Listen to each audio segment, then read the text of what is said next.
Hidden within Earth's ice lie some nasty surprises. In 2016, news emerged of a mysterious disease that was tearing through a community of nomadic herders in northern Siberia. It killed over 2,500 reindeer, with dozens of people hospitalised and many more evacuated.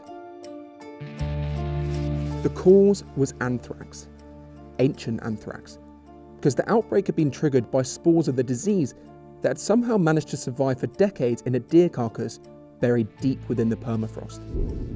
Then, in 2021 in Tibet, scientists found even more ancient viruses buried within the ice in the Tibetan plateau. They had somehow managed to survive for 15,000 years, and these viruses were unlike anything scientists had seen before. With the world's ice melting, what else is waiting in there for us? So I decided to find out whether this threat is real. Worst case scenario would be that an old bacteria could show up again. And the scale of the problem completely blew me away. There is going to be so much misery, there is going to be so much violence. I think of those viruses and those bacteria like a machine gun. Climate change can pull the trigger. Before getting ahead of myself, I first wanted to find out how and why anything can survive frozen in the ice for thousands of years and then suddenly spring back to life. So I started with a scientist who spent his life studying microbial life in the glaciers in Greenland. They have mechanisms that can make them freeze in without actually dying. So they go into a dormant phase. It's like a hibernation for microbes and keep going for, sometimes in permafrost, you can see microbes that they have been million years. The moment that they is melting, they can very quickly switch on and then start to be very active. If you freeze your microbes and then you, from glaciers particularly, 50% of those microbes will start to be very active just after 1 hour. 1 million years frozen in time, then suddenly back again. It's a pretty scary thought, but not all viruses and diseases affect humans, and maybe the anthrax case was a one-off. Well, to find out more, I got in touch with infectious disease expert Birgitte Evengard, who's been studying the topic for over 40 years and specialises in climate-related risk. Is there actually a chance that these diseases being released could be damaging to humans? Without doubt. Worst case scenario would be that an old bacteria that were around very many years ago could show up again. And also there could be antibiotic resistant bacteria emerging from the permafrost. So let me say, we don't know that much. We don't know anything, I would say. We just know that we don't know enough. Most of the areas we're talking about are very remote. How would these viruses actually affect humans? We have species on the move. Humans don't move that much with climate change, not yet. So the animals are moving towards the poles. Of course, with animals bringing with them the biomes, the bacteria they have in their stool or viruses, they bring into virgin areas. So it's clear that there's a lot that's still unknown, and I think that's what makes it more terrifying. Recent publications suggest that there could be up to 1.7 million unknown viruses in circulation right now capable of infecting humans. So adding viruses from up to 1 million years ago into the equation is a pretty unsettling thought. What did interest me, however, is that we do know that the melting ice is causing animal movement, and with that movement, viruses and disease. So this made me think, are there other ways that climate change is spreading viruses? So I scoured through the depths of the internet, and what I found shocked me. This website takes all of the effects of climate change and reveals how they are exacerbating the spread of viruses and disease. And it's not just one or two, there's loads. So needless to say, I had to find out more. So I spoke to one of the scientists who put this study together. So we analyzed all of the human diseases since the end of the Roman Empire until now, and we were looking at the extent to which any of those diseases, there is empirical data to suggest that climate change has had something to do with those diseases. And we found that 58% of all of the human diseases have been at some point aggravated by climatic changes that are the consequence of greenhouse gases. Over half of all diseases have been affected by climate change. That's staggering. And it's also something that Camilo knows all too well. I found a paper making the connection between an outbreak of chikungunya virus here in South America, in my country. It almost destroyed the economy. People couldn't work. Okay, we're talking millions of people sick with this disease. It turns out that this scientific paper made the connection between floods and the chikungunya virus. And it turns out that I was infected with the chikungunya virus during that epidemic.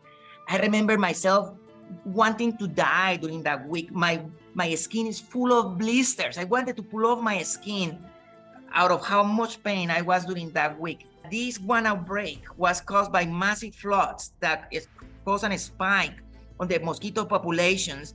That was a shocker, to say the least, when I personally realized that I was already a victim of this issue of greenhouse gases. If we don't change and this continues, how bad do you think it could get? I think that what is going to happen is a lot of human misery. There is going to be so much misery. There is going to be so much violence. It's going to be so freaking scary, man. I think of those viruses and those bacteria like a machine gun. Climate change can pull the trigger on those viruses in 1,000 different ways. And you don't know what kind of machine gun is going to be shooting. And I love it, no offense, that many of these consequences are being felt in the developed world. For them to freaking realize that we're destroying the planet, you know? Do you think it's too late to turn things around?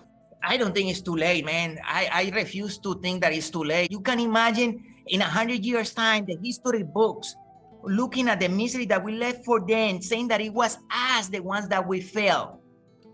I just don't want to feel responsible for this thing. I'm working my ass off to work on ways to fix this. He's brilliant, isn't he? So not only may climate change release a whole new spree of deadly viruses, but it may also accelerate the spread.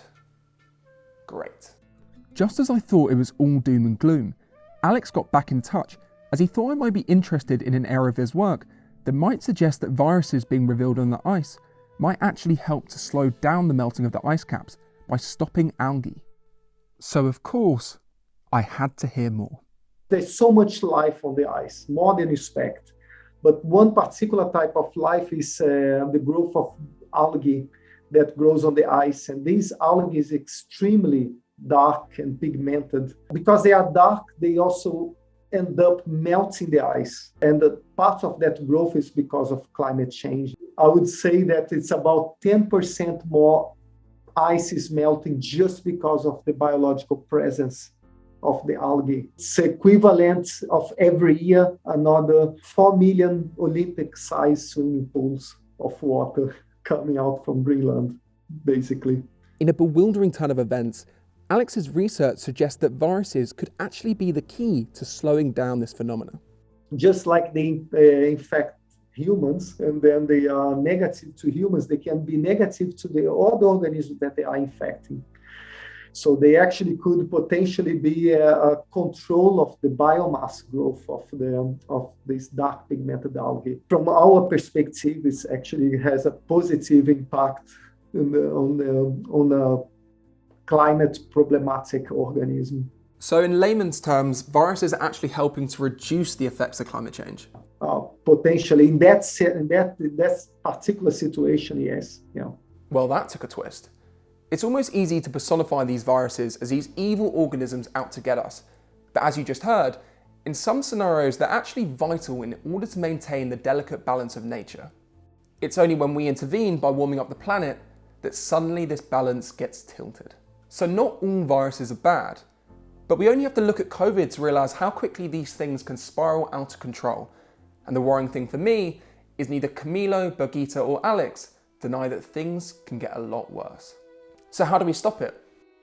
Well, it seems undeniable that if we want to stop the release of these viruses and reduce the spread, we need to deal with climate change. The thing that blows my mind is that these things, when people talk about climate change, they talk about let's do it in 2050. What the hell is, basically when you say let's do it in 2050, you are saying I'm not gonna do it. Is this freaking passing around the responsibility of things that they need to freaking do? The thing that blows my mind is the fact that indeed we can do things right now to deal with this thing heavily. The technology is there, the manpower is there. Fixing climate change is also gonna require the awareness and the commitment of people like you and me and everyone in the community, because we also keep expecting that our politicians, the ones that are gonna fix this, and they had a lot to do, but they are not the only ones.